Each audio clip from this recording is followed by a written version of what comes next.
नमस्कार। आज के इस सेशन में हम राजस्थान का इतिहास पोर्शन जो है उसके बारे में कुछ मेन प्रश्न हैं आपके सामने, वो लेकर के आया हूं, जिन प्रश्नों का अभ्यास करने से आपका राजस्थान इतिहास पेपर के समय की स्थिति में चेक हो जाएगा। तो आज हम ये प्रश्न लेकर के जो आ रहे हैं उससे अपना मूल्यांकन कीजिए। ऐसा नहीं है कि ये प्रश्न जो है कल के एग्जाम में आ जाएंगे या एक हफ्ते जो एग्जाम है आगे उसमें आ जाएगा, लेकिन उससे संबंधित बातें हम जब पढ़ेंगे तो बहुत सारा कुछ पेपर में हेल्प मिलेगी। चलिए शुरू करते हैं हम, और मेरे चैनल को सब्सक्राइब कर लीजिए।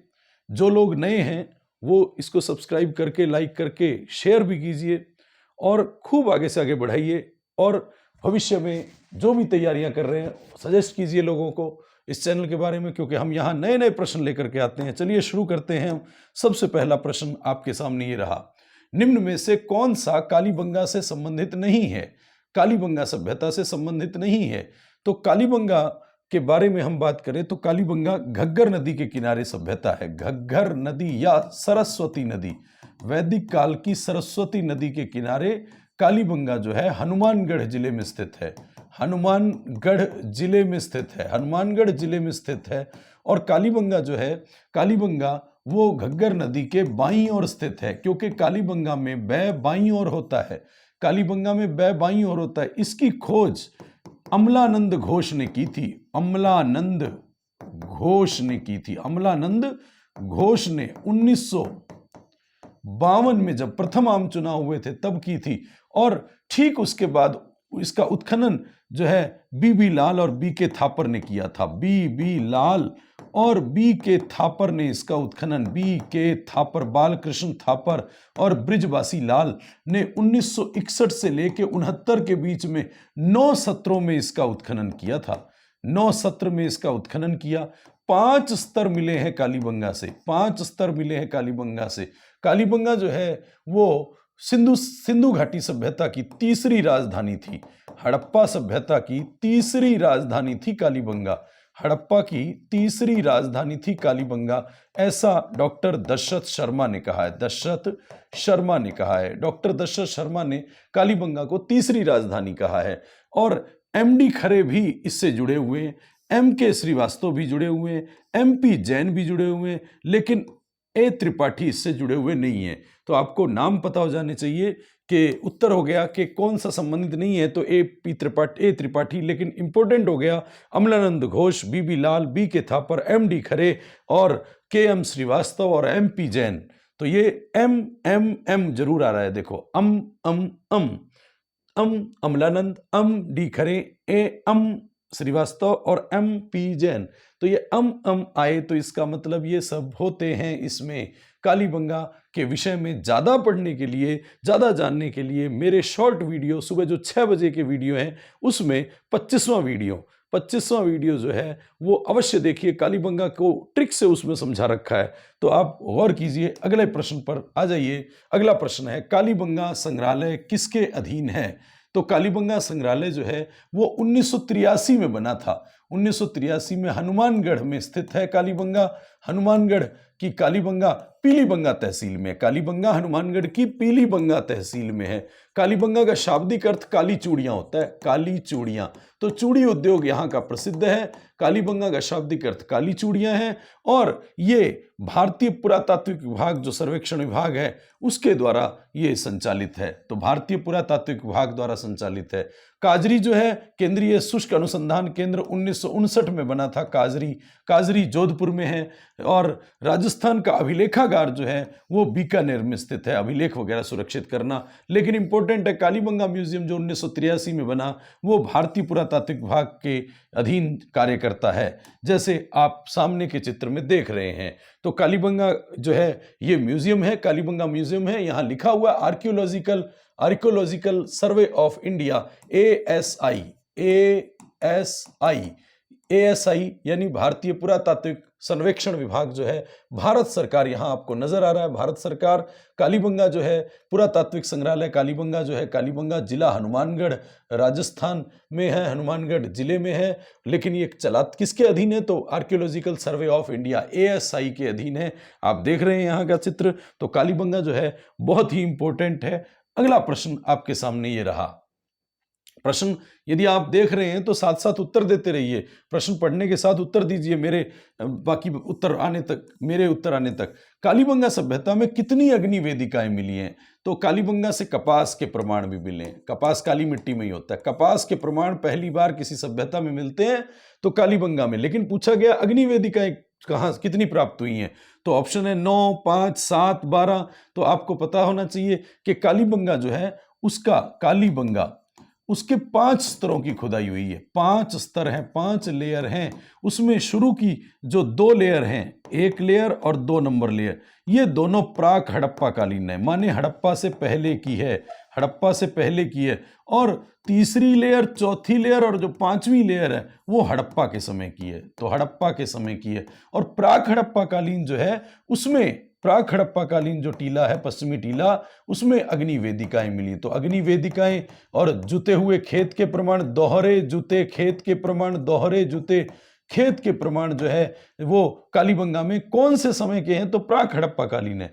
दूसरी बात, बहुधान्य खेती की जाती थी। बहुधान्य क्षेत्र वेदों में किसी को लिखा गया है बहुधान्य क्षेत्र, तो वो कालीबंगा को लिखा गया है, क्योंकि बहुत सारी फसलें, एक से ज्यादा फसलें उगाई जाती थी। कालीबंगा में जो है मिट्टी के हल का इस्तेमाल, लकड़ी के हल का इस्तेमाल किया जाता था। लकड़ी का हल, लोहा उपस्थित नहीं था कालीबंगा में, लोहा उपस्थित नहीं था। तो जो है वो लकड़ी का हल। कालीबंगा सभ्यता में अग्नि वेदिकाएं जो हैं वो 7 मिली हैं। बीबी लाल ने इसका विशद वर्णन किया है।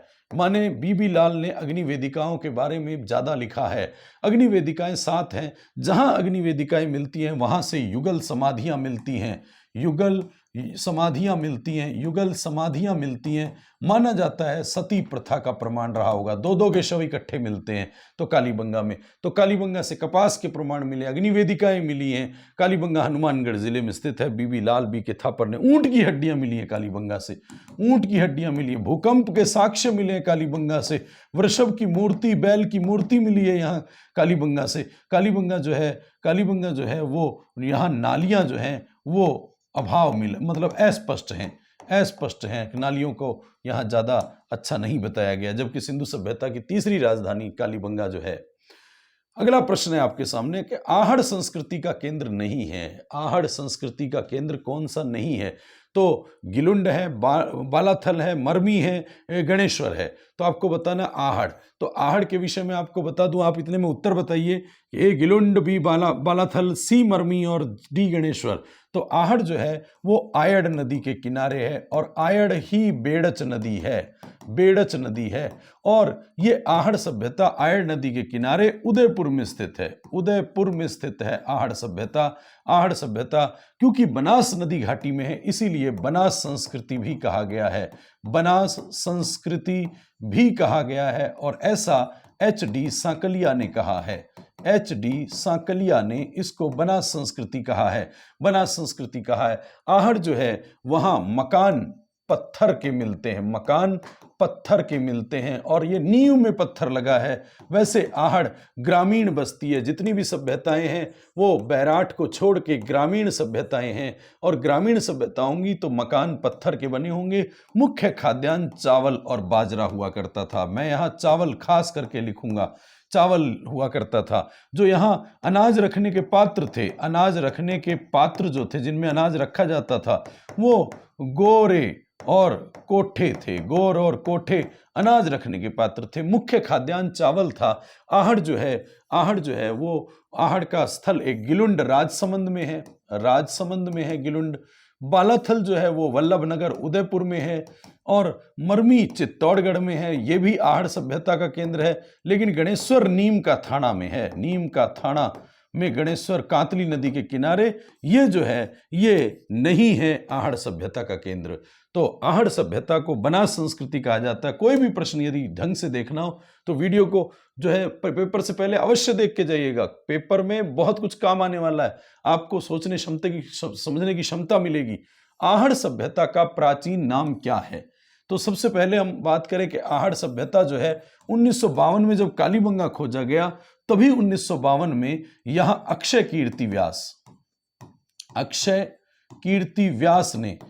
कीर्ति व्यास ने जो है खोजा था इसे। 1956 में इसका उत्खनन करने के लिए गया रतन चंद्र अग्रवाल यानी आर.सी. अग्रवाल। और फिर उसके बाद 1961-62 के करीब जो है इसकी खोज उत्खनन करने के लिए यहाँ गया एच.डी. सांकलिया, जिसने इसको बनास संस्कृति कहा है। और एच.डी. सांकलिया ने जो यहाँ वृषभ मिला है वो उसको बनासियन बुल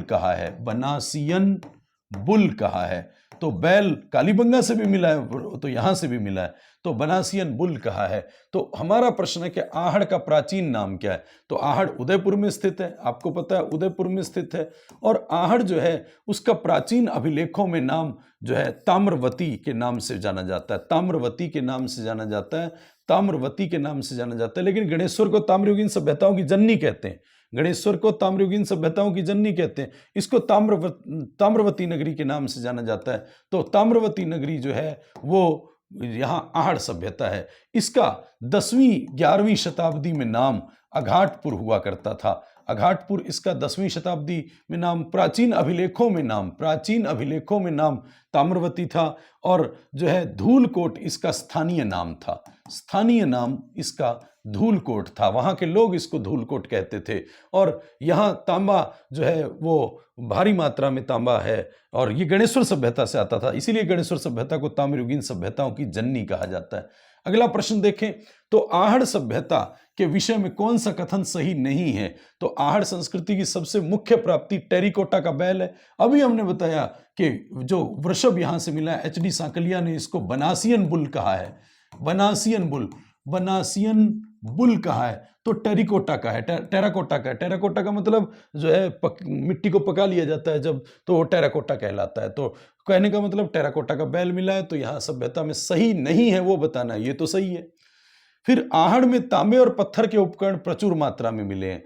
आहड़ से 6 यूनानी ताम्र मुद्राएं और 3 मोहरें मिली हैं। आहड़ का सर्वप्रथम उत्खनन अक्षय कीर्ति व्यास ने, अभी हमने पिछले प्रश्न में पढ़ा कि अक्षय कीर्ति व्यास ने 1952 में इसका उत्खनन किया था। 6 यूनानी मुद्राएं मिली हैं, बिल्कुल सही है। और 3 मोहरें मिली हैं, ताम्र मुद्राएं, यूनानी मुद्राएं, जिसपे अपोलो का चित्र है, त्रिशूल है, अपोलो का चित्र है और त्रिशूल है एक तरफ। तो ये अपोलो की मुद्राएं और 3 मोहरें वगैरह मिली हैं। और आहड़ में तांबे और पत्थर के, तो तांबे के उपकरण तो मिले ताम्रवती नगरी से, लेकिन पत्थर के उपकरण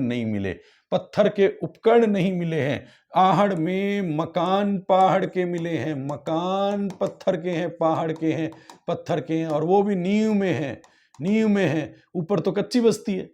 और आहड़ की खोज जो है वो किसने किया? हम पिछले प्रश्न पे चले तो आहड़ शब्द पे चले जाना। गौर करना, ए का मतलब है अक्षय कीर्ति व्यास, और हड़ का मतलब है एच.डी. सांकलिया हड़। तो इकट्ठा बोलें आर.सी. अग्रवाल, रतन चंद्र अग्रवाल, तीनों नाम छुपे हुए हैं। फिर वापस ध्यान दीजिए, आहड़ पे चलेंगे आप तो आपको पता है आहड़ पे चलते ही सबसे पहले जो है आ का मतलब अक्षय कीर्ति व्यास, और हड़ का मतलब हड़, एच.डी. सांकलिया हड़, और इकट्ठा बोलेंगे तो आर.सी. अग्रवाल, रतन चंद्र अग्रवाल, आर.सी. अग्रवाल। बहुत इंपॉर्टेंट है, तो इसलिए अच्छे से इसको कीजिएगा तैयार। पेपर के समय जरूर देख के जाइए, बहुत काम का है आपकी परीक्षा के लिए, बहुत काम का है। तो पत्थर के औजार नहीं मिले, खास बात है। हर ताम्रपाषाणकालीन सभ्यता, ये भी जो है ताम्रपाषाणकालीन सभ्यता है, कालीबंगा भी ताम्रपाषाणकालीन सभ्यता है। हर ताम्रपाषाणकालीन सभ्यता में पाषाण और तांबे और पत्थर दोनों के उपकरण मिलेंगे, लेकिन आहड़ ऐसी सभ्यता है जहां से पत्थर के उपकरण नहीं मिले हैं, तांबे के उपकरण मिले हैं, क्योंकि आहड़ में सारा पत्थर तो मकान में लग गया होगा, नींव में। चलो अगला प्रश्न है आपके सामने, राजस्थान में किसे भग्नावशेषों का उद्धारक कहा जाता है? इंपॉर्टेंट है, भग्नावशेषों का उद्धारक कहा जाता है। जितने भी टूटे फूटे किले वगैरह हैं, उन सब को जो है उद्धार करके बनाने वाला वो राणा कुंभा है। राणा कुंभा जो है वो स्थापत्य कला का जनक कहलाता है। राजस्थान में स्थापत्य कला का जनक कहलाता है राणा सांगा। स्थापत्य कला का जनक कहलाता है राणा सांगा, सॉरी कुंभा। और कुंभा जो है इसका काल राजस्थान में साहित्य और स्थापत्य कला की दृष्टि से स्वर्ण काल कहलाता है। राजस्थान में स्वर्ण काल कहलाता है। कुंभा जो है स्वयं विद्वान था, विद्वानों का आश्रयदाता था। अभिनव भट्टाचार्य की उपाधि प्राप्त है। अभिनव भट्टाचार्य की उपाधि प्राप्त है। स्वयं विद्वान था और विद्वानों का आश्रयदाता था। राजगुरु, छापगुरु, हालगुरु, वीणावादक था। अच्छा वीणावादक था, वीणा बजाता था। वीणावादेन प्रवीणेन की उपाधि कुंभा को थी। हाल गुरु के नाम से जाना जाता है कुंभा को। हाल गुरु माने गिरी दुर्गों का स्वामी है। गिरी दुर्गों का स्वामी है। राजस्थान में 84 में से 32 गिरी दुर्ग राणा कुंभा ने बनवाए, ऐसा कविराज श्यामल दास ने लिखा है। कविराज श्यामल दास ने लिखा। श्यामल दास जो है कविराज श्यामल दास ने ऐसा लिखा है। तो कुंभा स्थापत्य कला का जनक है। जितनी टूटी फूटी चीजें उसका उद्धार करने वाला, किलों का उद्धार करने वाला ये कुंभा ने बसंतीगढ़ दुर्ग सिरोही में बनाया। बैराठ दुर्ग बदनौर भीलवाड़ा में, बैराठ वैसे तो जयपुर में, लेकिन बैराठ दुर्ग जो है वो बदनौर नामक स्थान भीलवाड़ा में बनवाया। बदनौर भीलवाड़ा में। सिरोही में बाकी दुर्ग जो है बसंतीगढ़ दुर्ग, भोमट दुर्ग भीलों से सुरक्षा के लिए भोमट दुर्ग, और मेरों से सुरक्षा के लिए मचान दुर्ग, ये सारे सिरोही में बनवाए। और मुख्य दुर्ग जो है कुंभा ने कुंभलगढ़ दुर्ग बनवाया था। जिसका दुर्ग का शिल्पी मंडन था। खेता ब्राह्मण का बेटा मंडन गुजरात का रहने वाला था। मंडन ने कुंभा के इस दुर्ग को बनवाया। कुंभा के कुंभलगढ़ दुर्ग में सबसे ऊंचा दुर्ग कटारगढ़ दुर्ग है, जिसमें महाराणा प्रताप का जन्म हुआ था, और इसी में कुंभा की हत्या भी उसके पुत्र उदा ने की थी। कुंभा की हत्या हुई थी, उदा ने की थी। तो कुंभा जो है कला साहित्य की दृष्टि से स्वर्ण काल कहलाने वाला कुंभा का काल, यह भग्नावशेषों का उद्धारक कहलाता है। अगला प्रश्न आपके सामने है कि महाराणा कुंभा द्वारा रचित ग्रंथ कौन सा नहीं है? तो साहित्य की दृष्टि से भी स्वर्ण काल है इसका। संगीत राज सबसे बड़ा ग्रंथ है, कुंभा का सबसे बड़ा ग्रंथ है, और 5 भाग हैं इसमें। 5 भाग हैं इस संगीत राज के। संगीत मीमांसा भी कुंभा का ही है। संगीत रत्नाकर कुंभा का नहीं है। संगीत रत्नाकर जो है सारंगदेव का है, और ये संगीत रत्नाकर पर टीका लिखी, भाष्य लिखा था कुंभा ने। सूड प्रबंध भी जो है कुंभा का है। तो कौन सा कुंभा का नहीं है? तो वो जो है संगीत रत्नाकर। कुंभा स्वयं विद्वान था, विद्वानों का आश्रयदाता था। कुंभा साहित्य की दृष्टि, कुंभा की पुत्री जो है रमाबाई थी। रमाबाई जो संगीत की विदुषी थी, रमाबाई को वागेश्वरी की उपाधि प्राप्त। कुंभा का गुरु है जो वो साहित्य का गुरु, संगीत गुरु जो है वो सारंग व्यास था। और कुंभा का संगीत गुरु हो गया। और एकलिंग महात्म्य, ये महात्म्य शब्द हिंदी के लिए बड़ा काम का है, कैसे लिखा जाता है। तो एकलिंग महात्म्य का पहला भाग राजवर्णन स्वयं कुंभा ने लिखा था, और बाकी भाग कान्ह व्यास ने लिखा था। कान्ह व्यास, सीधा पूछा जाए एकलिंग महात्म्य का रचयिता तो कान्ह व्यास है, लेकिन उसका पहला भाग राजवर्णन जो है कुंभा ने लिखा। तो कुंभा ने संगीत रत्नाकर नहीं लिखा, क्योंकि कुंभा तो विद्वान था, विद्वानों का आश्रयदाता, वो तो खुद ही रत्न था। कुंभा तो रत्नाकर क्या लिखता। इसलिए आगे बढ़ते हैं हम। अगला प्रश्न है आपके सामने कि मेवाड़ के महाराणा सांगा के पिता का नाम। गौर कीजिए, मैं आपको बताना चाहूँगा, बहुत अच्छे कमेंट आ रहे हैं आपके। मैं बताना चाहूँगा कि बहुत ही जो है खास प्रश्न है। आप इस वीडियो को यदि 2-3 बार देख जाते हैं तो बहुत सारी परीक्षाएं, जितने भी एग्जाम देते हैं, लगभग वहां प्रश्न मिलते जाएंगे। ऐसा कोई भी प्रश्न नहीं है, खास बात, ऐसा कोई भी प्रश्न नहीं है जो सीधा सीधा किताब से मैंने कोई पुराने प्रश्न या कोई ऐसा ऑब्जेक्टिव टाइप मॉडल पेपर किताब से जैसे कॉपी पेस्ट मार्केट में चलता है वैसा उठा लिया हो। मैंने सारे के सारे प्रश्न और ऑप्शन अपने आप सेट किए हैं, इसलिए आप गौर करते जाइए, प्रश्न जो है वो बहुत अच्छा बनता जाएगा। मेवाड़ के महाराणा सांगा के पिता का नाम बताइए। संग्राम सिंह राणा सांगा, हमारे सिलेबस में राणा सांगा भी है, तो सांगा के पिता का नाम जो है वो आप जानते हैं। सांगा के पिता का नाम जो है रायमल था, रायमल था। तो सांगा के पिता का नाम रायमल था और माता का नाम रतन कुंवर था, माता का नाम रतन कुंवर था। राणा सांगा जो है उसने जो है उसका राणा सांगा जो है उसको हिंदूपत बादशाह, हिंदूपत कहा जाता है। सभी राजाओं को इकट्ठा करने वाला, पत्र लिखकर पाती पर्यावरण द्वारा राणा सांगाई, जिसने खानवा के युद्ध में सबको इकट्ठा कर लिया था। इसके शरीर पर 80 घाव थे, 80 घाव थे, इसीलिए सैनिकों का भग्नावेश कहा जाता है इसको। सैनिकों का भग्नावेश कर्नल टॉड ने कहा है इसको। और राणा सांगा जो है उसका पिता रायमल था। राणा संग्राम सिंह जो है उसने जब खानवा का युद्ध किया तो उससे पहले राणा सांगा की कुछ युद्ध में यहां बात करूं तो इब्राहिम लोदी के साथ कुछ युद्ध हैं। 1517 का खातौली का युद्ध, 1517 का खातौली का युद्ध इब्राहिम लोदी के साथ है। फिर इब्राहिम लोदी के साथ ही जो है 1518 में बाड़ी का युद्ध हुआ, बाड़ी धौलपुर में है, बाड़ी युद्ध हुआ। फिर उसके बाद जो है यहाँ मांडू के सुल्तान महमूद खिलजी द्वितीय के साथ 1519 में गागरौन का युद्ध हुआ और गागरौन के युद्ध में, और फिर उसके बाद जो है 1527 की फरवरी 1527 में बयाना का युद्ध हुआ और बयाना भरतपुर में है। ये राणा सांगा और बाबर के बीच में हुआ था। और ठीक उसके बाद मार्च के महीने में 17 मार्च 1527 को खानवा का युद्ध हुआ। खानवा भी भरतपुर में, रूपवास तहसील भरतपुर में, गंभीर नदी के किनारे ये गंभीर युद्ध हुआ और राणा सांगा और बाबर के बीच में हुआ। पहले युद्ध में, हर युद्ध में राणा सांगा जीतता है, लेकिन एक युद्ध है जिसमें बाबर जीतता है। पूरे जितने भी युद्ध लिखे उनमें एकमात्र युद्ध खानवा का युद्ध है जिसमें बाबर जीतता है। तो इस तरह से जो है आपको राणा सांगा के विषय में पता हो जाना चाहिए। अगला प्रश्न आपके सामने ये रहा, निम्न में कौन कौन से युद्ध में राणा सांगा पराजित हुआ? तो खातौली आपको 1517 में हुआ था, इब्राहिम लोदी के साथ राणा सांगा जीता था। बयाना का, यहाँ गागरौन का युद्ध जो है वो झालावाड़ में 1519 में मांडू के सुल्तान महमूद खिलजी द्वितीय से हुआ, अभी पिछले प्रश्न में पढ़ा। बयाना का युद्ध फरवरी 1527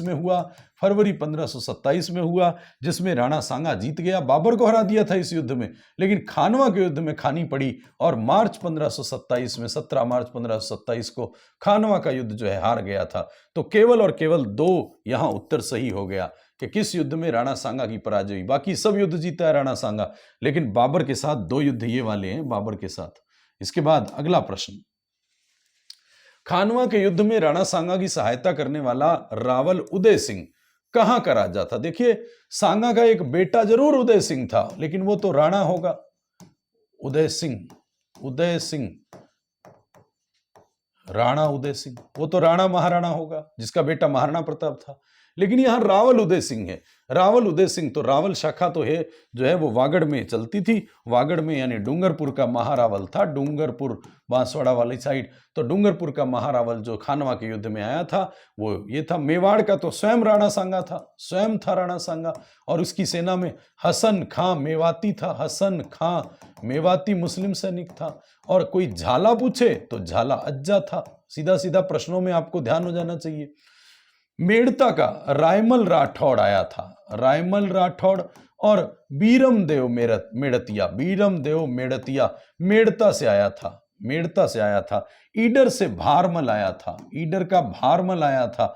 इसके अलावा बीकानेर का जो है कल्याणमल पहुंचा था, जैतसी ने अपने बेटे कल्याणमल को पहुंचा था। सिरोही का अक्षयराज देवड़ा प्रथम आया था सेना में, अक्षयराज देवड़ा चौहान देवड़ा प्रथम आया था। इस तरह से मारवाड़ से मालदेव आया था खानवा के युद्ध में। गांगा ने सांगा की सहायता के लिए भेजा और मालदेव को भेजा था, मालदेव को भेजा था। मारवाड़ सेना का नेतृत्व मालदेव ने किया और गांगा ने सहायता की, अपने बेटे को भेजा था। तो इस तरह से बहुत सारी बातें हमें ये पता हो जानी चाहिए। ये पता, आमेर से पृथ्वीराज कछवा आया था जो मारा गया था। यहाँ आमेर से पृथ्वीराज कछवा आया था जो मारा गया था, पृथ्वीराज कछवा। तो इस तरह से कहां कहां से कौन कौन आए ये सब पता हो जाना चाहिए। अगला प्रश्न है, महाराणा प्रताप का जन्म किस दिन हुआ था? महाराणा प्रताप का जन्म किस दिन हुआ था आपको बताना है। आप अपने उत्तर दीजिए इतनी देर में जब मैं पढ़ा रहा हूं। सोमवार, बुधवार, शनिवार, रविवार। तो आपको बताना है महाराणा प्रताप का जन्म। महाराणा प्रताप 9 मई 1540 को जन्मा था। 9 मई 1540 ईस्वी को महाराणा प्रताप का जन्म कुंभलगढ़ के कटारगढ़ के कुंभलगढ़ के कटारगढ़ के बादल महल की जूना कचहरी में हुआ था, जूनी कचहरी में हुआ था। और महाराणा प्रताप के पिता का नाम उदय सिंह था और माता का नाम जयवंताबाई था। माता का नाम जयवंताबाई था। और प्रैक्टिस के लिए देखिए मैं रुक नहीं रहा हूं, लगातार जारी है। और आप भी पूरा ध्यान रखिए, पेपर में आप पेपर से पहले इस वीडियो को जरूर देख करके जाइए। 9 मई 1540 को ज्येष्ठ शुक्ल तृतीया को विक्रम संवत किसी भी ईस्वी सन को आपको विक्रम में बदलना हो, 57 जोड़ देना, तो 1597 विक्रम संवत में महाराणा प्रताप का जन्म और ईस्वी सन 1540 में महाराणा प्रताप का जन्म हुआ था। महाराणा प्रताप का जन्म संडे को यानी रविवार को हुआ था। तो इस दिन कौन सा वार था? तो रविवार था, छुट्टी के दिन, रविवार के दिन महाराणा प्रताप का जन्म हुआ था। मेवाड़ के सिसोदिया कुल में जन्मा है, सिसोदिया वंश है इसका, राणा महाराणा उपाधि होती है। सिसोदिया वंश में जन्मा महाराणा प्रताप जो है कुंभा का पोता था, माने कुंभा का पोता नहीं, कुंभा का पोता तो था जो है सांगा, और सांगा का पोता महाराणा प्रताप था। तो वापिस से कुंभा का पोता सांगा, और सांगा का पोता जो है वो महाराणा प्रताप था। तो महाराणा प्रताप था। तो चलिए अगले प्रश्न पे चलते हैं। अगला प्रश्न आपके सामने ये रहा, अकबर ने महाराणा प्रताप के विरुद्ध अंतिम सैन्य अभियान किसके नेतृत्व में करवाया था? अकबर ने महाराणा प्रताप के विरुद्ध अंतिम सैन्य अभियान किसके नेतृत्व? पहली बात तो संधि करने के लिए, वो बात अलग है, संधि करने के लिए 4 संधि प्रस्ताव भेजे। सबसे पहले जलील होने जलाल खां गया था। दूसरे नंबर पे मिर्जा राजा मान सिंह गया, हमारे कोर्स में है मिर्जा राजा मान सिंह गया। तीसरे नंबर पे भगवंत दास गया। और चौथे नंबर पे अकबर का राजस्व अधिकारी टोडरमल गया। अभी कॉलेज लेक्चरर के पेपर में पूछा गया था। तो जो है संधि करने के लिए तो अंतिम रूप से कौन गया? टोडरमल गया। तीसरे पे भगवंत दास, पहले पे जलाल खां। इनका क्रम पता होना चाहिए। लेकिन हमने यहां संधि करनी नहीं, अंतिम सैन्य अभियान करने। तो अंतिम सैन्य अभियान जगन्नाथ कछवा, भारमल के छोटे पुत्र जगन्नाथ कछवा को भेज करके अंतिम अभियान करवाया था 1584 में अंतिम अभियान करवाया था। उसके बाद जो है कोई आक्रमण नहीं हुआ। अंतिम 12 वर्षों तक महाराणा प्रताप और अकबर के बीच में कोई युद्ध नहीं हुआ। 1585 में सब अपने अपने काम में बिजी हो गए। 1585 में सब अपने अपने काम में बिजी हो गए। 1585 में प्रताप चावंड को अंतिम आपातकाल राजधानी बनाने में बिजी हो गया। हल्दी घाटी से जुड़ा हुआ जो है मिर्जा राजा मान सिंह, वो काबुल की सूबेदारी करने में, काबुल का सूबेदार बना वो 1585 में, काबुल की सूबेदारी करने में बिजी हो गया। और अकबर राजस्थान के कबीर दादू, एक तो लाहौर को राजधानी बनाने और राजस्थान के कबीर दादू दयाल से धर्म चर्चा करने में बिजी हो गया। तो इस तरह से 85 में सब अपने अपने काम में बिजी हो गए। अगला प्रश्न है आपके सामने, महाराणा प्रताप का मृत्यु स्थल बताइए। महाराणा प्रताप को निर्वाण यानी मृत्यु कहाँ प्राप्ति हुई थी? तो गोगुंदा में, बांडौली में, चावंड में, मांडलगढ़ में। तो आपको पता है कि मांडलगढ़ में राणा सांगा की छतरी है। और इसके साथ साथ जो है राणा सांगा की छतरी मांडलगढ़ में, और बांडौली में 8 खंभों की छतरी, 8 खंभों की छतरी जो है ये महाराणा प्रताप की है। महाराणा प्रताप की 8 खंभों की छतरी है। गोगुंदा, गोगुंदा में तो उदय सिंह की छतरी है, महाराणा प्रताप के पिता की उदय सिंह की छतरी है, क्योंकि उदय सिंह की मृत्यु यहां 28 फरवरी 1572 को, यहां 28 फरवरी होली के दिन हुई थी, फागुन पूर्णिमा के दिन, होली के दिन। और यहीं गोगुंदा के जंगलों में महाराणा प्रताप का राज्याभिषेक हो गया था। राज्याभिषेक हो गया 32 साल की उम्र में। तो 1540 में महाराणा प्रताप जन्मा, 32 जोड़ोगे तो 72 में जो है गोगुंदा, उदयपुर में गोगुंदा के जंगलों से जो है जंगलों में राज्याभिषेक हो गया था। तो मृत्यु स्थल पूछा है तो मृत्यु चावंड, अंतिम आपातकाल राजधानी में हुई।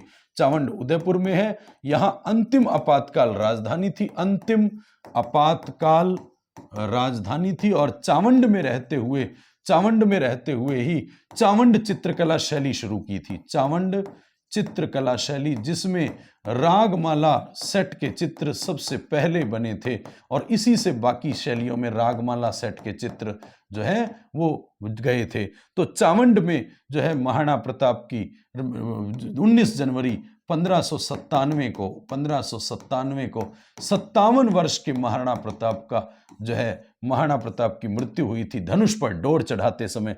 तो चावंड उत्तर आ गया, बहुत इंपॉर्टेंट है। चावंड जो है इसकी अंतिम आपातकाल राजधानी थी। अगला प्रश्न है, निम्न युद्धों को कालक्रम के अनुसार, निम्न युद्धों को कालक्रम के अनुसार व्यवस्थित क्रम में लगाएं। तो सारंगपुर युद्ध, दिवेर युद्ध, खातौली युद्ध, दत्तानी का युद्ध। तो आपको अभ्यास में ले आना है। तो सीधा सीधा यदि आपने तैयारी कर रखी है और आपका पेपर नजदीक है और ये वीडियो देख रहे हैं, तो आपको बिल्कुल भी समय नहीं लगाना चाहिए इसके उत्तर में। अपने उत्तर कमेंट में कर दीजिए। चलिए, सारंगपुर का युद्ध कुंभा और मालवा के महमूद खिलजी प्रथम के बीच में हुआ था 1537 ईस्वी में, 1437 ईस्वी में, 1437 ईस्वी में कुंभा के और मालवा के महमूद खिलजी प्रथम के बीच में। उसके बाद दिवेर का युद्ध अक्टूबर 1582 में जो है महाराणा प्रताप की विजयों का श्री गणेश कहते हैं, मुगलों को परास्त किया था महाराणा प्रताप ने। तो दिवेर का युद्ध मेवाड़ का मैराथन कहलाता है। दिवेर का युद्ध मेवाड़ का मैराथन कहलाता है। कर्नल टॉड ने इसको मेवाड़ का मैराथन कहा है। तो खातौली का युद्ध अभी हमने पढ़ा था, 1518 में इब्राहिम लोदी के साथ राणा सांगा का युद्ध हुआ और राणा सांगा जीतता है हमेशा ये। और दत्तानी का युद्ध 1583 में हुआ था और ये राय सिंह ने सिरोही के राजा से किया था, सिरोही के राजा से किया था, तो सुल्तान देवड़ा से। तो कुल मिला के दत्तानी का युद्ध जो है उसमें शामिल, वहां राय सिंह और सिरोही में चक्कर चल रहा था। तो पूरा प्रकरण आप अपने आप पढ़ते रहना, लेकिन अभी जो है दत्तानी का युद्ध 1583। तो आप युद्ध देखें तो सबसे पहले ये हुआ, 1 नंबर पहला है, 1 नंबर सब में पहला है। फिर जो है 1518 आ गया, 1518 3 नंबर आ गया, 3 नंबर 2 में है, तो ये खत्म हो गया, ये खत्म हो गया, तो अब 3 आ गया। उसके बाद दिवेर का युद्ध आ गया, 2 नंबर आ गया, और फिर 4 नंबर आ गया, यानी बी उत्तर यहां सही हो गया। तो अगला प्रश्न आपके सामने जो है वो ये रहा, बीकानेर के महाराजा गंगा सिंह के राज्याभिषेक से पहले किसका शासन था? तो आपको बताना, महाराजा गंगा सिंह से पहले बीकानेर में राजा कौन था? ऑप्शन है सरदार सिंह, लाल सिंह, डूंगर सिंह, शार्दुल सिंह। तो आपको बता दूं आपके उत्तर, आप फटाफट कमेंट कीजिए। शार्दुल सिंह बीकानेर का अंतिम राजा था, अंतिम राजा था। तो एकीकरण के चौथे चरण में विलय पत्र पे हस्ताक्षर करने वाला चौथे चरण में यही राजा शार्दुल सिंह था। शार्दुल सिंह जो है वो अंतिम राजा था। एकीकरण के चौथे चरण के समय विलय पत्र पे हस्ताक्षर किया शार्दुल सिंह था। शार्दुल स्पोर्ट्स स्कूल बीकानेर में है, जो पहला स्पोर्ट्स स्कूल है राजस्थान का। डूंगर सिंह जो है इसके समय बीकानेरी भुजिया जो है वो यहाँ बनना शुरू हुआ था। तो लाल सिंह गंगा सिंह का पिता था। गंगा सिंह के पिता लाल सिंह थे, जिसकी याद में गंगा सिंह ने लालगढ़ पैलेस बनवाया था। और सरदार सिंह जो है 1857 की क्रांति में अंग्रेजों का साथ देने अपनी रियासत से स्वयं बाहर जा करके राज करने वाला जो है राजा, वो और बाहर साथ देने वाला अंग्रेजों का सरदार सिंह था। इसको अंग्रेजों ने 41 परगने दिए थे उपहार स्वरूप और 14,291 रुपए खिल्लत में दिए थे। 4 एक परगने 1 4 रुपए। तो गौर करें कि यहाँ डूंगर सिंह नाम का राजा था और डूंगर सिंह का भाई, छोटा भाई लाल सिंह था, जिसके बेटे को अगला उत्तराधिकारी बनाया गया था। और 1943 तक गंगा सिंह ने राज किया था। तो गंगा सिंह जो है वो, गंगा सिंह का राज्याभिषेक से पहले राजा कोई पूछा जाए तो पिता लाल सिंह नहीं, डूंगर सिंह था। फिर उसके बाद निम्न में से कौन सी घटना बीकानेर के महाराजा गंगा सिंह के शासनकाल में घटित नहीं हुई थी? तो गंगा सिंह जो है दुधवा खारा किसान आंदोलन, ये 1922 से शुरू हुआ था, 1922 से शुरू हुआ और 1944-45 तक चलता रहा। इसका मतलब ये गंगा सिंह और शार्दुल सिंह दोनों के समय हुआ दुधवा खारा किसान आंदोलन। इसका नेतृत्व मघाराम वैद्य ने किया था। मघाराम वैद्य जो बीकानेर प्रजामंडल बनाता है, उसी की बहन थी खेतूबाई, जो महिला इसमें नेतृत्व कर रही थी। नरेंद्र मंडल की स्थापना 1921 में नरेंद्र मंडल की स्थापना हुई, जिसका अध्यक्ष वायसराय रीडिंग था। वायसराय होता था और इस समय वायसराय जो था वो लॉर्ड रीडिंग था। और जो है इसका पहला चांसलर गंगा सिंह को बनाया गया, चांसलर गंगा सिंह को बनाया गया था। तो इसका भी आप पूरा वीडियो देखने के लिए जो है, नरेंद्र मंडल गंगा सिंह का वीडियो देखने के लिए नरेंद्र मंडल टॉपिक जो है उस पर चले जाइए, यूट्यूब पे चैनल पे सुबह की क्लासों में मेरा पढ़ा है, प्लेलिस्ट अलग से बनी हुई है, उसमें आप देख लें जा करके। तो नरेंद्र मंडल नाम से आपको थंबनेल दिख जाएगा। तो नरेंद्र मंडल 1921 में बना। तो आप देखेंगे, गौर करेंगे, ये सब गंगा सिंह के समय का। राजस्थान नहर का निर्माण नहीं, बिल्कुल नहीं, ये इंदिरा गांधी नहर ही है। IGNP इंदिरा गांधी नहर परियोजना का प्राचीन नाम राजस्थान नहर है और वो गंगा सिंह के समय नहीं बनी। गंगा सिंह के समय तो गंग नहर बनी थी और गंग नहर 1927 में फिरोजपुर हुसैनी वाला हेड से आई थी, फिरोजपुर हुसैनी वाला हेड से आई थी। इसीलिए गंगा सिंह को आधुनिक भारत का भगीरथ कहते हैं, भगीरथ कहते हैं। और लॉर्ड इरविन के समय लॉर्ड इरविन ने उद्घाटन किया था। गंग नहर गंगानगर अनूपगढ़ 2 को पानी देती है। पहले तो अकेले गंगानगर के लिए ही लाई गई थी, लेकिन क्योंकि अब अनूपगढ़ नया जिला बन गया है तो इसके लिए अब 2 ही जिले प्रभावित हैं इससे। तो 2 जिलों में जो है सिंचाई की पहली नहर है ये गंग नहर। और गंगा सिंह लेके आए गंग नहर, सतलुज नदी से लाए गंगा सिंह गंग नहर सतलुज। तो सतलुज नदी के पानी को रोककर फिरोजपुर हुसैनी वाला हेड से ये जो है गंग नहर आई। गजनेर झील, इसी का पहले नाम गंग सागर था, गंग सागर झील थी और इसी का नाम गजनेर झील जो है गंगा सिंह के समय ही बनी। तो ये भी गंगा सिंह के समय की है गजनेर झील, तो बहुत इंपॉर्टेंट है। तो राजस्थान नहर जो है IGNP इंदिरा गांधी नहर परियोजना, वो गंगा सिंह के समय की नहीं है। अगला प्रश्न, बीकानेर के राय सिंह को महाराजा धीराज की उपाधि कब मिली थी? तो आपको बता दूं, राय सिंह जो है 1572 में चंद्रसेन के विरुद्ध अकबर ने भेजा था, चंद्रसेन के विरुद्ध भेजा था, जोधपुर का प्रशासक बना करके, जोधपुर का प्रशासक बना करके भेजा। तो 1572 में भेजा था। बीकानेर का राय सिंह जो है, इसको राजपुताने का करण मुंशी देवी प्रसाद ने कहा है, राजपुताने का कर्ण कहा है मुंशी देवी प्रसाद ने, मुंशी देवी प्रसाद ने। और 1593 में अकबर ने इसको जूनागढ़ की जागीर दी थी। जूनागढ़ की जागीर कब दी थी? तो 1593 में दी थी। 1574 में इसका राज्याभिषेक हुआ था, जब कल्याणमल इसका पिता मर गया तो कल्याणमल की मृत्यु के बाद राज्याभिषेक हुआ था। और 1574 में जब राज्याभिषेक हुआ 1574 में, तो इसको महाराजा धीराज की उपाधि, महाराजा धीराज और महाराज की उपाधि यहाँ मिली थी, महाराज की उपाधि मिली थी। इससे पहले के राजा राव लगाते थे और इसके बाद के राजा महाराज लगाने लग गए। तो महाराजा गंगा सिंह महाराजा हो गए, महाराजा गंगा सिंह वगैरह, महाराजा सरदार सिंह, तो महाराजा लगाने लग गए। 1604 में इसको जो है, इसको अकबर ने राय की उपाधि दी थी, राय की उपाधि अकबर ने दी थी इसको। तो बहुत इंपॉर्टेंट बात है। तो हमारा प्रश्न था महाराजा धीराज की उपाधि तो 1574 में मिली थी, सीधा सीधा आपको याद रख लेना चाहिए। अगला प्रश्न देखिए, सवाई जयसिंह के पिता का नाम क्या था? सवाई जयसिंह जो है, जिसने जयपुर नगर 1727, 18 नवंबर 1727 को जयपुर नगर बसाया था और जयपुर नगर नक्शे पर बना पहला शहर है। इसका नक्शा बंगाल के एक वास्तुकार थे विद्याधर भट्टाचार्य। विद्याधर भट्टाचार्य, उन्होंने नक्शा बनाया था। वैसे भी नक्शा बनाने के लिए विद्या की जरूरत होती है।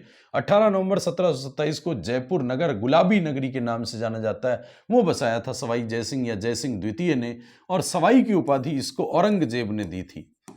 औरंगजेब ने सवाई की उपाधि 1698 में दी थी इसको। 1698 में इसको सवाई की उपाधि दी थी। सवाई मानसिंह तो ये तो एकीकरण में और एकीकरण वाला राजा है, और गायत्री देवी का पति है, और आजीवन राज प्रमुख रहा है। आजीवन राज प्रमुख रहा है, राज प्रमुख रहा है।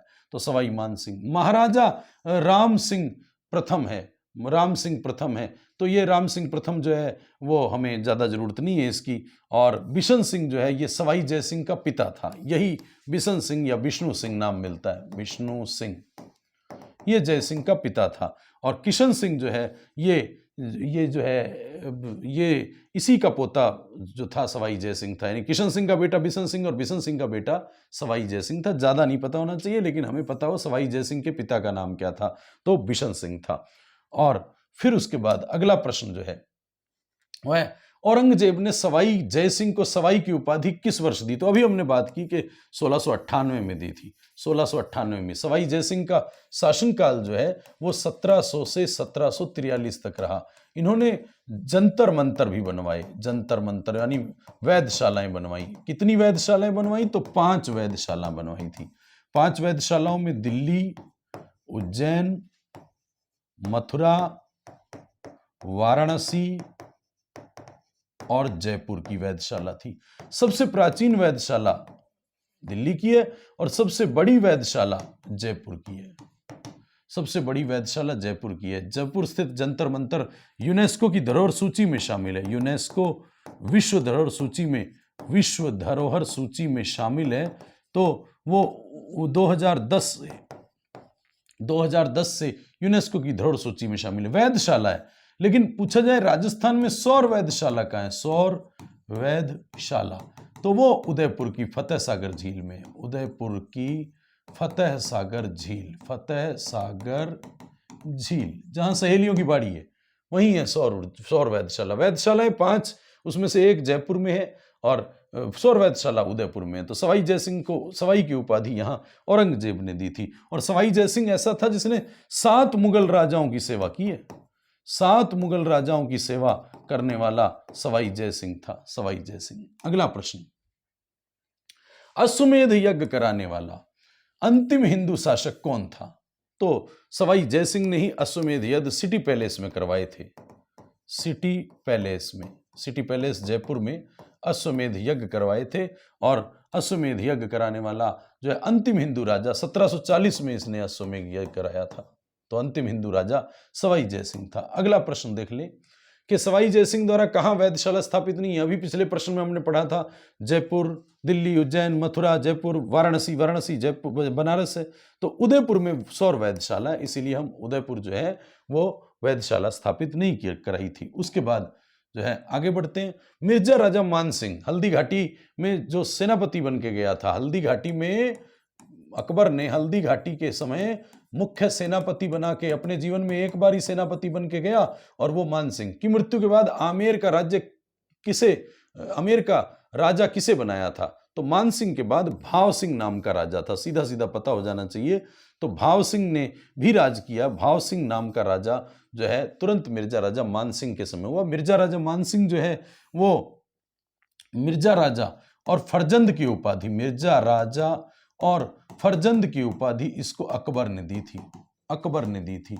और ये 2 मुगल राजाओं की सेवा में रहा था, अकबर और जहांगीर की सेवा में। अकबर और जहांगीर 2 मुगल राजाओं की सेवा में रहा। जहांगीर का पहला विश्वास पात्र था अकबर का पहला विश्वास पात्र था। 7000 मनसबदारी राजपूतों में किसी को मिली तो इसी मानसिंह को मिली। और यहाँ दूसरा विश्वास पात्र जहांगीर का विश्वास पात्र था। तो जहांगीर का पहला विश्वास पात्र राय सिंह था, बीकानेर वाला राय सिंह था। तो ये मिर्जा राजा मानसिंह के विषय में बात हुई। अगला प्रश्न है आपके सामने। मिर्जा राजा मानसिंह के दरबार में हरि सिंह, अमर सिंह, किशन सिंह, गोभा सिंह, श्याम सिंह, ये कौन थे? तो ये मीनाकारी जो है, मीनाकारी जो है वो उसके कला के कारीगर थे, मीनाकारी कला के। ब्लू पोट्री आपको पता है कि लाहौर से पहले तो पर्शिया ईरान से आई, पर्शिया ईरान से तो लाहौर अकबर ले आया, और लाहौर से आमेर लाने का काम फिर मान सिंह ने किया था। ब्लू पोट्री जयपुर की प्रसिद्ध है। कहाँ की प्रसिद्ध है? तो जयपुर की ब्लू पोट्री प्रसिद्ध है। ब्लैक पोट्री कोटा की प्रसिद्ध है, कोटा की ब्लैक पोट्री प्रसिद्ध है। अलवर की कागजी पोट्री प्रसिद्ध है, अलवर की कागजी यानी पेपर पोट्री प्रसिद्ध है। तो बीकानेर की सुनहरी पोट्री प्रसिद्ध है, सुनहरी पोट्री बीकानेर की प्रसिद्ध है। तो ये जो है यहाँ मीनाकारी जो कला है ये जयपुर की प्रसिद्ध है। मीनाकारी और ब्लू पोट्री ये मान सिंह के समय आई थी। इसके बाद अगला प्रश्न आपके सामने है। तो प्रश्न के उत्तर मैंने कहा जल्दी जल्दी पढ़ते पढ़ते दीजिए और फटाफट जो है वीडियो को देखिए, फटाफट जो है पेपर के समय जरूर देख के जाइए। आपके पेपर की परीक्षा के लिए हर हर हर काम जो है बहुत अच्छा होने वाला है, और अच्छे से इसको उठाइएगा। प्रश्न को 2-3 बार वीडियो देखने से जो आपका पूरा सिलेबस एक बार रिवाइज हो जाएगा। मान सिंह ने कितने वर्ष मुगल सेवा की? आपको पता, मान सिंह जो है अकबर और जहांगीर दोनों की सेवा में रहा, अकबर और जहांगीर दोनों की सेवा में रहा। मान सिंह का शासनकाल 1589 से लेके 25 साल जोड़ दो तो 1614 तक रहा, और 1614 में एलिचपुर में मृत्यु हुई। एलिचपुर महाराष्ट्र में है, अहमदनगर जिले में, अहमदनगर जिले में, वहां 1614 में मृत्यु हुई थी। 25 साल शासन किया। 1589 में राज्याभिषेक हुआ था, और राज्याभिषेक हुआ तो बिहार की राजधानी पटना में हुआ था। पटना में राज्याभिषेक हुआ। पटना के बाद फिर आमेर में उसी साल आमेर में राज्याभिषेक हुआ था। तो मानसिंह जो है बिहार का सूबेदार था इस समय, यानी जब इसके पिता की मृत्यु हुई, मानसिंह के पिता की, तो भगवंत दास की मृत्यु हुई। तो कब से कब तक? तो 1562 में पहली बार अकबर की सेवा में आया था, जब भारमल ने अधीनता स्वीकार की।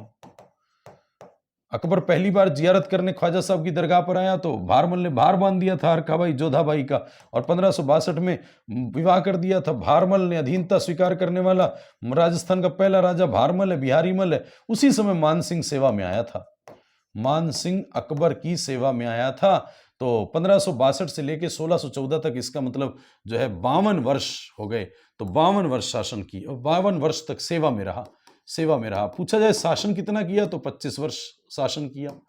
शासन आपको सामने पता है, 25 वर्ष शासन किया। महाराणा प्रताप ने भी 25 साल किया था। जोधा ने, राव जोधा ने 50 साल शासन किया था, जोधा ने। और एक गुर्जर प्रतिहारों का राजा था मिहिर भोज, उसने भी 50 साल शासन किया था। तो ये बात जो है बहुत अच्छे से पता हो जानी चाहिए। अगला प्रश्न है, मानसिंह को कहां का सूबेदार नहीं बनाया गया था?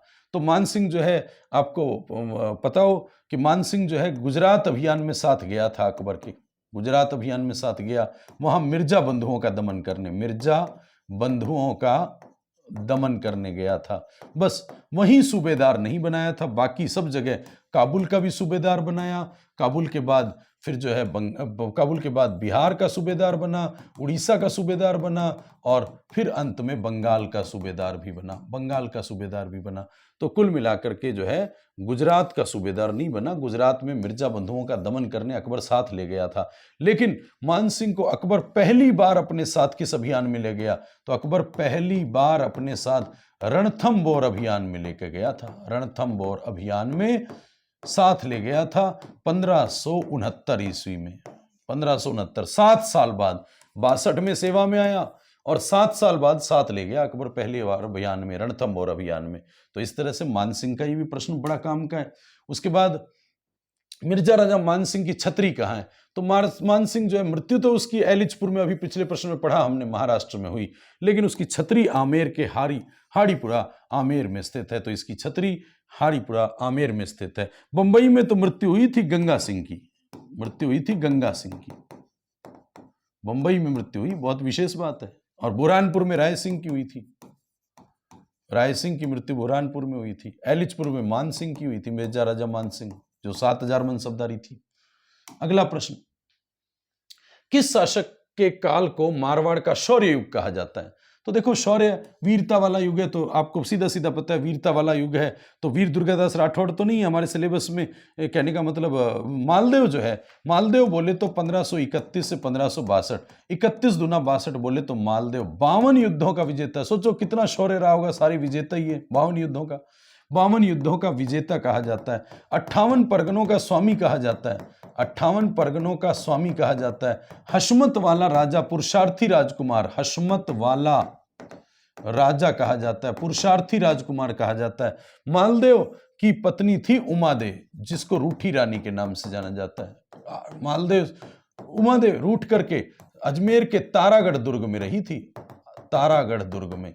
और जब मालदेव की मृत्यु हो गई 1562 में, तो उसकी पगड़ी के साथ सती हो गई थी। तो मालदेव जो है वो 52 युद्धों का विजेता, हशमत वाला राजा, 58 परगनों का स्वामी, उसी का युग शौर्य युग कहलाता है, शौर्य युग कहलाता है। तो बहुत इंपॉर्टेंट हो जाती है ये बात। अगला प्रश्न आपके सामने ये रहा, राव मालदेव के विषय में सही कथन बताना है। तो चंद्रसेन मालदेव की पत्नी उमादेव का पुत्र था? नहीं, उमादेव तो रूठी रानी थी, उमादेव का नहीं। चंद्रसेन जो है उसकी पत्नी, प्रिय पत्नी स्वरूपदेव का बेटा था। और स्वरूपदेव के कहने पर चंद्रसेन को राजा घोषित किया था जीते जी मालदेव ने। तो ये लाइन तो गलत हो जाती है, हमें तो सही का चयन करना है। मालदेव के ने नागौर दरबार में अपने पुत्र चंद्रसेन को भेजा था? तो बिल्कुल नहीं, तब तो मालदेव था ही नहीं। नागौर दरबार 1570 में आयोजित हुआ था, नवंबर 1570 में, और 1562 में तो मालदेव मर गया था। तो चंद्रसेन जो है वो नागौर दरबार में अपने बेटे राम सिंह को लेके गया था, राम सिंह को, तो नागौर दरबार में। लेकिन अधीनता स्वीकार नहीं की थी, अधीनता स्वीकार नहीं की चंद्रसेन, मारवाड़ के प्रताप ने। तो यह भी कथन गलत हो गया। जयमल पत्ता मालदेव के स्वामी भक्त सैनिक थे? तो आप गौर कीजिए, जयमल पत्ता नहीं है, ये तो उदय सिंह के सैनिक है, ये तो मेवाड़ के उदय सिंह के सैनिक है। जो है यहां जैता और कूपा होना चाहिए था, जैता और कूपा। जो गिरि सुमेल युद्ध 1544 के 5 जनवरी 1544 के गिरि सुमेल युद्ध में शेरशाह सूरी से भिड़े थे अफगान राजा, और शेरशाह सूरी ने जीतने के बाद कहा था कि एक मुट्ठी भर बाजरे के लिए, एक मुट्ठी भर बाजरे के लिए मैं हिंदुस्तान की बादशाहत खो बैठता। इसका मतलब यह भी कथन गलत हो गया, यह भी गलत है। तो सही कथन ये हो गया, मालदेव ने मेवाड़ के महाराणा विक्रमादित्य की सहायता की थी। बिल्कुल, विक्रमादित्य की भी सहायता की और बाद में उसके बेटे उदय सिंह की भी सहायता की। महाराणा प्रताप के पिता और उसके उदय सिंह के भाई विक्रमादित्य की। तो ये कथन सही है, सहायता की थी। 1532 में विक्रमादित्य की सहायता की थी और 1540 में उदय सिंह की, बनवीर ने जब बनवीर को मारना था, दासीपुत्र बनवीर को, तब सहायता की थी। तो ये बहुत अच्छा प्रश्न है सीखने के लिए। अगला प्रश्न आपके सामने ये रहा, राव जोधा, राव जोधा ने के समकालीन मेवाड़ का राजा कौन था? तो सोचो, राव जोधा ने 50 साल राज किया मारवाड़ में, और वो राज किया 1438 से लेके 1489 तक, 50-51 साल। और जोधा था तो उधर कुंभा था, राणा कुंभा, 1433 से लेके और 68 तक राज किया, 68 तक राज किया। तो जोधा था तो कुंभा था, जोधा था तो कुंभा था। अब आप गौर करें कि जब पूछा कि जोधा के समकालीन मेवाड़ का राजा, तो एक कुंभा तो था ही। आप देखिए 1438 से कुंभा 33 से, ये तो कुछ समय कुंभा था। लेकिन 68 के बाद कुंभा का बेटा आपको पता है रायमल है, और रायमल का बेटा सांगा है, राणा सांगा। और राणा सांगा बोले तो नौतिया 27, 1509 से 27 तक रहा और 28 में मृत्यु हो गई। 1528 की 30 जनवरी को मृत्यु हो गई राणा सांगा की। तो कुल मिलाकर के कुंभा के बाद जो है रायमल, कुछ समय उदाकरण ने भी राज किया, लेकिन वो ऑप्शन में नहीं डाला हमने। तो रायमल जो है यहाँ, तो मेन जो राजा है, फिर भी मैं आपको कहूंगा कि हमने जो प्रश्न बनाना चाहिए था वो कुंभा के समकालीन मारवाड़ का राजा पूछना चाहिए था। तो कुंभा के समकालीन, तो फिर भी जो है जोधा के समकालीन कुंभा ही है। तो रायमल देखिए हो सकता है, रायमल भी हो सकता है, लेकिन हमें पूछना नहीं है, वो पूछना नहीं है। इसलिए थोड़ा सा प्रश्न को मैं बनाते समय उल्टा बना गया। तो इसलिए आप समझो कि जब भी आपको प्रश्न है तो जोधा था तो कुंभा था। इन्होंने आवल बावल की संधि की थी, इसलिए हमें सीधा सीधा एक आधे साल का कोई फर्क नहीं पड़ता। आवल बावल संधि 1453 में की थी। अगला प्रश्न, मेहरानगढ़ दुर्ग की नींव जोधा ने किस माता के हाथों रखवाई? पहली बात तो जोधा ने 1459 में जोधपुर नगर बसाया था। सूर्य नगरी, सन सिटी कहते हैं, मरुस्थल का प्रवेश द्वार कहते हैं, नीला शहर कहते हैं, ब्लू सिटी कहते हैं, नीला शहर। और 1459 में ही मेहरानगढ़ दुर्ग की नींव रखवाई थी। मेहरानगढ़ दुर्ग की नींव करणी माता के हाथों से रखवाई थी। करणी माता जो है, करणी माता जिसके बचपन का नाम रिद्धुबाई था, करणी माता के बचपन का नाम रिद्धुबाई था। चारण जाति में पैदा हुई, बीकानेर के राठौड़ों व चारणों की कुल देवी, देश नोखनोखा तहसील में राव बीका ने मंदिर बनवाया था। इसके मंदिर के सफेद चूहों को काबा कहा जाता है। विश्व में चूहों की देवी करणी माता है, तो सैनिकों की देवी जो है, सैनिक रुमाल चढ़ाते, रुमालों वाली देवी सैनिकों की देवी तनौट, जैसलमेर में तनौटिया माता है। तो यहाँ करणी माता के हाथों से जो है नींव रखवाई गई थी मेहरानगढ़ चिड़ियाटूंक पहाड़ी पर। चिड़ियाटूंक पहाड़ी पर मेहरानगढ़ का किला, मोर ध्वज का किला, मोर पंख की आकृति का किला। किपलिंग ने कहा है इस किले के बारे में, किपलिंग ने कहा है कि परियों व अप्सराओं द्वारा निर्मित किला है। परियों व अप्सराओं द्वारा निर्मित किला कहा है। अगला प्रश्न, भाषा भूषण ग्रंथ किसने लिखा था? तो भाषा भूषण और आनंद विलास जैसे ग्रंथ ये महाराजा जसवंत सिंह ने लिखे। महाराजा जसवंत सिंह विद्वान था। जोधपुर चित्रकला शैली का स्वर्णकाल इसी का काल है, स्वर्णकाल है जोधपुर चित्रकला शैली का। और जो है महाराणा जसवंत सिंह, इसी के दरबार में मोहनोत नैनसी था। मोहनोत नैनसी था जो कवि था, साहित्यकार था, कवि था, साहित्यकार था, इतिहासकार था, साहित्यकार था। और इसको बाद में जो है दीवान का पद मिला। दीवान होता है वित्त मंत्री,